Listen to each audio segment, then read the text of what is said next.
Ila, taga Cebu, kasi mga Bisaya dire, mga guwapa. So, my story, 3 minutes na ba no? So, I'm Jeremy Mila Rocomor from Cebu City, a registered nurse. So, my interest story po started before anything else. By the way, I used to be a solid gold dancer. O, kung na kayo magtaka, nangyari. Solid gold dancer ako, tapos umuwi ako sa Cebu and work in the hotel industry for 12 long years. At age 35, I took up nursing. I continued my nursing career and passed the board exam at 40 years old. Ayan, pero bakit nasa license ako naging global marketing director ako? Tanong niyo ako bakit? Dahil inabuso ang katawan, ayan, nagka-pleural effusion. I have left pleural effusion, and the next day I had ultrasound with a minimal pericardial effusion. Kaya po hindi ako makatayo, hindi na ako nagsasalita kasi I nearly died. Oh my God. Right now, you are breathing normally po, di ba? Naku po, pasalamatan niyo si Lord. Kasi to a person who is deprived to breathe normally, ang hirap po. Parang gusto mo ng Lord, pwede wag na lang akong huminga. Kasi I had excruciating pain, as in super sakit ng likod ko. And next slide. I was admitted for 10 days in the hospital. Next slide, please. Ayan na. So, ang side effect ng antibiotic ko po is stiffness in my joints. So, kung magbabanyo ako, kung magbibihis ako, kailangan ako alagaan ng nanay ko, ng husband ko, ng anak ko, which nakakainis kung iisipin, kasi po nag-nurse ako, I'm supposed to be taking care of my family, not me, na inaalagaan nila. Mga nanay, di ba tayo gusto natin tayo nangalaga ng mga pamilya natin?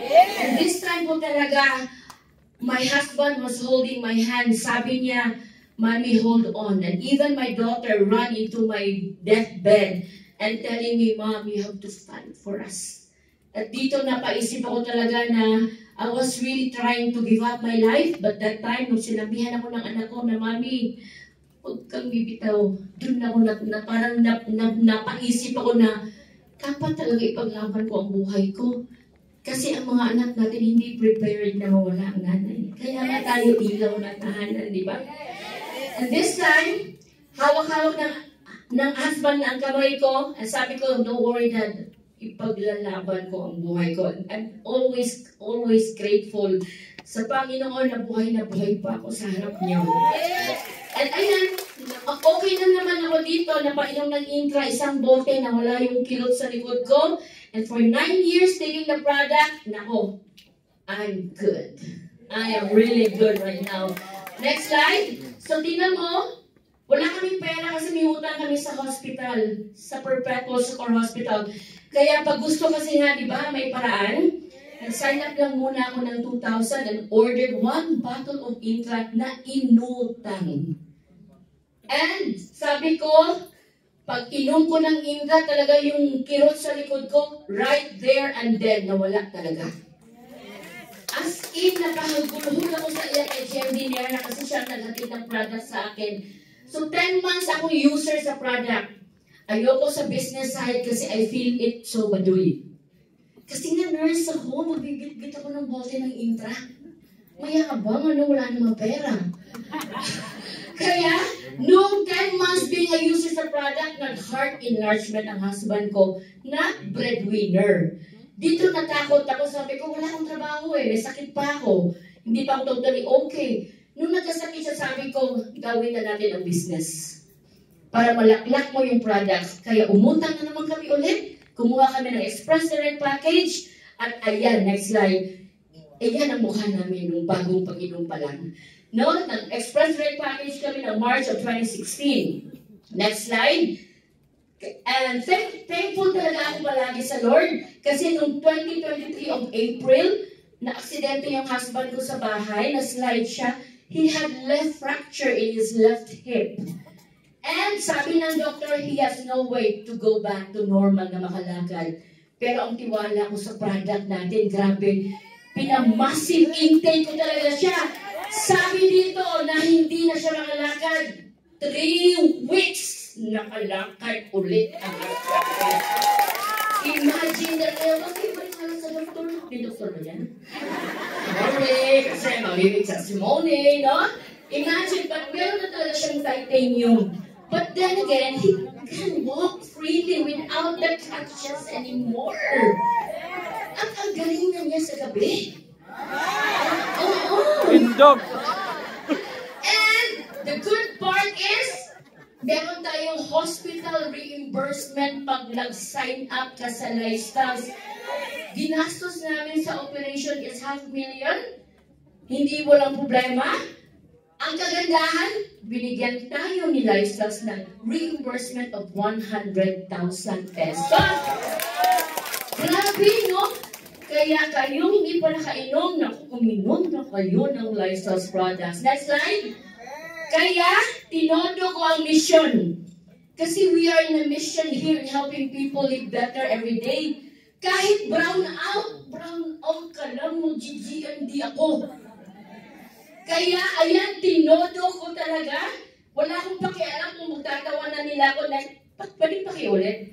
Pagtawanan nila ako, may bitbit akong products sa Ceres, hindi ako nahihiya at all. Kasi 1 million a month ang business ko. Next slide. Kaya ito, bilisan ko ang pag-akyat sa ladder of success. Kasi karamihan dito, okay lang ako, dahan-dahan lang ako, Jeremy. Bakit mo dadahan-dahanin ang pag-akyat mo sa ladder of success? Future at dreams ng anak mo nakasalalay. Kaya you do whatever it takes to be a GMD. Yes or yes? Yeah, next slide. Ba't ako kinakabahan? Dito, lahat ng effort mo, i-recognize ni Lifestyles. So, paganda ng paganda ang buhay mo. At higit sa lahat, sabi ni GMD Angie, paganda ng paganda ang ugali mo. Pag mabait ka na, may pera ka na. So, ibig sabihin, ang pangit ang ugali, walang pera. Sino gusto ng travel? Local. Sino mayroong passport na walang travel? Yeah, ginawa ba na ng ID?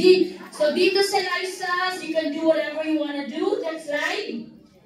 Ayan, cars. Given na yan para mabilis ang negosyo. Next slide. Next slide. Next slide. Yung bahay namin sinira ni Odette. Hindi ako nagalit kay Odette. Hello. Hindi ako nagalit kay Odette. Ano nangyari? Nagalit yung mic. Hindi ako nagalit kay Odette kasi December 16 si Odette dumating. Pero December 8, taran! Next slide. December 8, naka-move in na kasi ako sa bago kong bahay because of Lifestyles. So kung hindi ka naniniwala sa sarili mo na kaya mo gawin ito, naku sayang. But if you start to believe, oh my God, your life will be amazing. Next slide. You will have your elite leaders. Your business is not just in the Philippines, but also, napansin niyo, nag-English ako. Because I have business partners in the United States of America. Wow! I don't know. I just. Kasi nag-i-English ako lagi sa Zoom presentation eh. So, ito gumaganda. Next slide. Time's up na kasi ako. Hindi ka maging successful kung wala kang mentor. Hindi magmayayabang ha. Kailangan you have to submit. Sabi ni GMD Angie. You have to submit with your upline mentor. So personality growth, paganda ang pamumuhay ng pamilya mo, ang ugali mo, lahat-lahat at ikaw mismo. Ganda. Next slide. So your organization, I'm looking forward for January's gala kasi my business partners in the States are coming. And my big one is my family. My mom is 81 years old. She can walk along the mall without even anything, a wheelchair. She doesn't need it kasi she's very healthy because of her product. My daughter just graduated in Dallas College and she took a master's degree. Kung hindi ako ng GMD, baka sabihin ko na dahil hanap ka ng vocation na. Diba tayo ang pumapatay ng mga pangarap ng pamilya ng anak natin? But because GMD ako, she just had a master's degree in OT. So, I truly believe that Lifestyles is a very successful business. So, you have to join us because success is going to chase you. Thank you.